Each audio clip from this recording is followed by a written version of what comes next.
Assalamualaikum warahmatullahi wabarakatuh. Kami dari kelompok 3 dengan beranggotakan Mira Kausa, Nadara Atiyah, Mauizatul Hasanah, Alia Fadila, dan Nadia Humaira akan memaparkan hasil penelusuran kami mengenai penguat rasa. Yang pertama, pengertian penguat rasa. Penguat rasa merupakan salah satu bahan tambahan pangan yang berupa zat aditif yang diberikan pada masakan. Penguat rasa mengandung asam glutamat yang merupakan salah satu dari 20 asam amino yang ditemukan pada protein yang dapat menyebabkan rasa menjadi gurih. Asam glutamat dapat berasal dari bahan-bahan alami, seperti bawang merah, bawang putih, ketumbar, merica, serai, jamur, dan sebagainya. Sedangkan penguat rasa buatan yang sering dikonsumsi oleh masyarakat pada umumnya terbuat dari tetes tebu atau molase yang telah ditambahkan dengan zat-zat kimia seperti H2SO4, NH3, NaOH, HCl, dan lain-lain. Salah satu contoh penguat rasa yang telah dikenal masyarakat luas ialah monosodium glutamat atau MSG. MSG adalah bentuk garam dari asam glutamat, yaitu salah satu asam amino alami yang terkandung hampir pada semua makanan. Komposisinya terdiri dari 78% glutamat, 12% natrium, dan 10% air. Selanjutnya, fungsi atau tujuan dari penguat rasa. Yang pertama, penguat rasa yang diberikan pada masakan bertujuan untuk memperkuat rasa pada masakan dan digunakan secara instan supaya masakan menjadi lebih lezat dengan takaran bumbu yang sedikit. Yang kedua, MSG termasuk bahan tambahan pangan yang sering dimanfaatkan masyarakat Indonesia sebagai penyedap rasa. Hal ini disebabkan MSG memiliki ciri khas gurih atau umami. Yang ketiga, dalam penyedap rasa terkandung senyawa pembentuk rasa. Senyawa pembentuk rasa merupakan senyawa yang tidak memiliki nilai nutrisi dan hanya digunakan untuk memperkuat rasa dan aroma bahan pangan saja. Jenis dan sumber penyedap rasa atau penguat rasa. Menurut Amaya, jenis penyedap rasa terdiri dari dua macam, yaitu penyedap alami dan penyedap sintetis. Penyedap rasa alami ini berasal dari tumbuhan dan hewan secara langsung atau melalui proses fisik, mikrobiologi, atau enzimatis. Sedangkan penyedap rasa sintetis sudah jelas tidak terdapat di alam. Kemudian salah satu dari penyedap rasa sintetis yang kita ketahui yaitu monosodium glutamat atau kita biasa sebut dengan MSG. Sedangkan menurut Prasetya Ningsih, jenis penyedap rasa ini terbagi menjadi tiga, yaitu penyedap rasa alami, penyedap rasa identik alami, dan penyedap rasa sintetis. Nah, yang membedakan antara Tamaya dan Prasetya Ningsih ini, penyedap rasa identik alami yang dikatakan oleh Prasetya Ningsih. Penyedap rasa identik alami ini didapatkan dari sintetis atau isolasi secara kimiawi dan memiliki komposisi, struktur, sifat, dan mirip dengan penyedap rasa alami secara kimiawi maupun organoleptik. Jadi, yang dikatakan penyedap rasa identik alami ini, prosesnya secara kimiawi, didapatkannya secara kimiawi, namun hasil yang didapatkan itu mirip dengan penyedap rasa alami, yaitu dari struktur, dari sifat, itu mirip dengan penyedap rasa alami. Jadi, makanya dikatakan penyedap rasa identik alami. Kemudian, penyedap rasa yang dikatakan Prasetya Ningsih ini tidak terdapat di alam, dari proses kimiawi dengan bahan baku alam maupun hasil tambang. Sama saja seperti yang dikatakan oleh Amaya, yaitu penyedap rasa yang tidak terdapat di alam. Nah, selanjutnya pada sifat dan karakteristik penyedap rasa atau penguat rasa. Lihat dari contohnya yaitu MSG. MSG ini memiliki sifat yang tidak berbau, kemudian menimbulkan rasa umami atau gurih saat kita taburkan di dalam masakan. Nah, kemudian MSG ini biasanya berbentuk serbuk-serbuk seperti garam ya. MSG ini merupakan sumber garam natrium yang tinggi, yang dimana itu salah satu asam amino non esensial tersusun dari asam glutamat. Jadi MSG yang alami itu tidak membahayakan, tapi MSG yang sintetis jika dikonsumsi terlalu sering, terlalu lama, dan mungkin setiap hari itu akan membahayakan. MSG alami ini dapat kita contohkan atau kita buat dari sumber ikan, sumber jamur yang segar, itu termasuk dalam MSG yang alami. Nah, pada poin yang kedua yakni batas penggunaan dan nilai ADY atau acceptable daily intake pada penguat rasa. Pada tabel berikut ada kode, nama bahan, dan dosis maksimum pada penguat rasa, di mana ada L asam glutamat dengan kodenya 620 memiliki dosis maksimum per kg berat badan yakni 0 sampai 120 mg.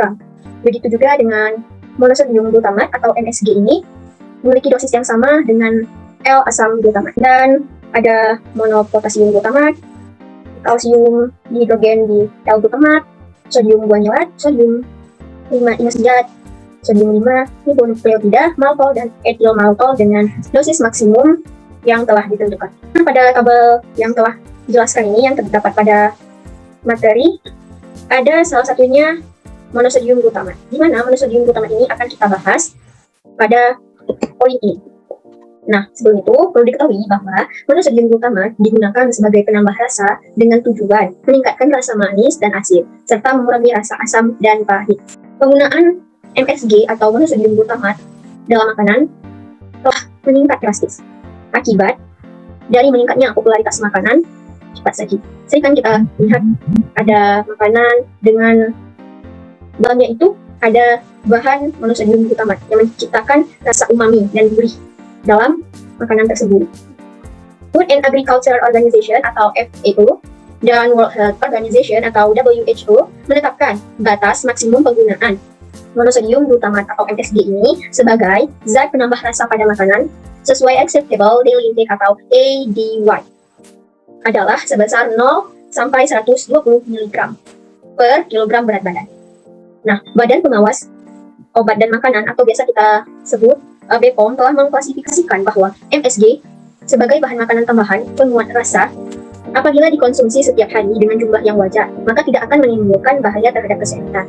Dengan demikian, kita boleh saja menggunakan penguat rasa MSG ini atau monosodium glutamat ini pada makanan, akan tetapi dalam batas yang wajar, karena apabila di luar batas wajar tersebut akan menyebabkan berbagai gangguan-gangguan yang tidak diinginkan oleh tubuh kita, misalnya pusing, lemas, ataupun lari ke otak nantinya. Itu sangat berbahaya bagi tubuh dan kesehatan kita juga. Selanjutnya saya akan menjelaskan mekanisme kerja penguat rasa.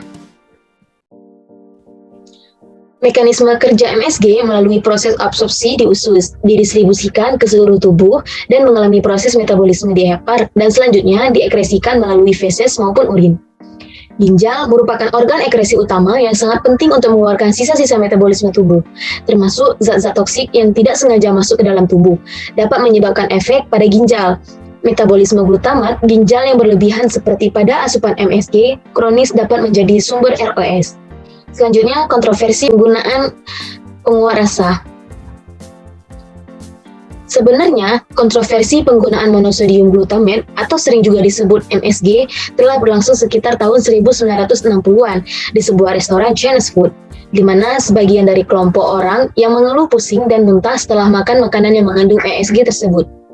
Saat ini, MSG sering terjadi kambing hitam oleh sebagian masyarakat. Hal tersebut dikarenakan masyarakat yang terlalu mengecap MSG sebagai penyebab seseorang menjadi bodoh. Padahal hal tersebut adalah hoax. Penyebab seseorang menjadi bodoh adalah karena malas belajar, bukan menyalahkan MSG. Namun, penggunaan MSG dalam batas wajar dapat menimbulkan gangguan kesehatan, seperti menurunnya fungsi otak. Gejala dan akibat atau efek bahaya dari penguat rasa MSG. Gejala yang ditimbulkan dari mengonsumsi monosodium glutamat yaitu pusing dan perut mual. Ada dua kelompok yang menunjukkan reaksi akibat mengkonsumsi MSG. Pertama, muncul keluhan berupa panas di leher, lengan dan dada, diikuti ke otot hingga menyebar sampai ke punggung. Gejala ini mirip dengan Chinese Restaurant Syndrome yang terjadi sekitar 30 menit setelah konsumsi dan bertahan selama 3 hingga 5 jam. Sedangkan kelompok kedua adalah penderita asma. Biasanya penderita asma yang banyak mengeluh meningkatnya serangan setelah mengkonsumsi MSG.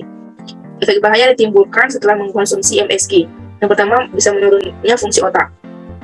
Karena ketika sel-sel neuron di otak menerima senyawa MSG, sel-sel itu menjadi sangat bergairah dan meningkatkan impuls sampai pada tingkat kelelahan yang sangat tinggi.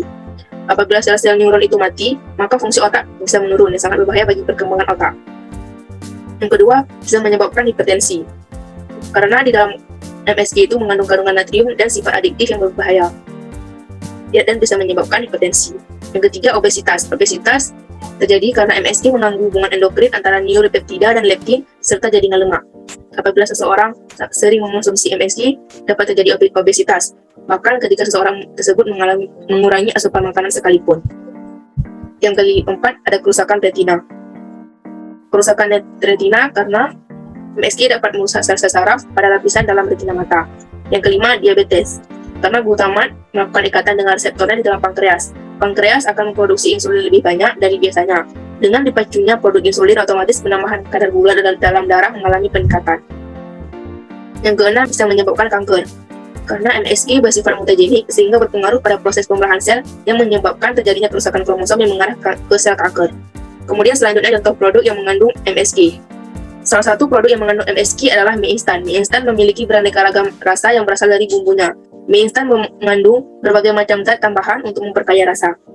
Di dalam mie instan mengandung garam natrium yang cukup tinggi. Sumber natrium utamanya yaitu natrium karbonat dan monosodium glutamat. Berikut tabel hasil penelitian kadar MSG menurut Sulastri pada bumbu mie instan. Berdasarkan tabel, kadar MSG paling rendah ada pada sampel D yaitu 14,5% dan sampel E kadar MSG paling tinggi yaitu 21,5%. Sekian dari kelompok kami. Wassalamualaikum warahmatullahi wabarakatuh.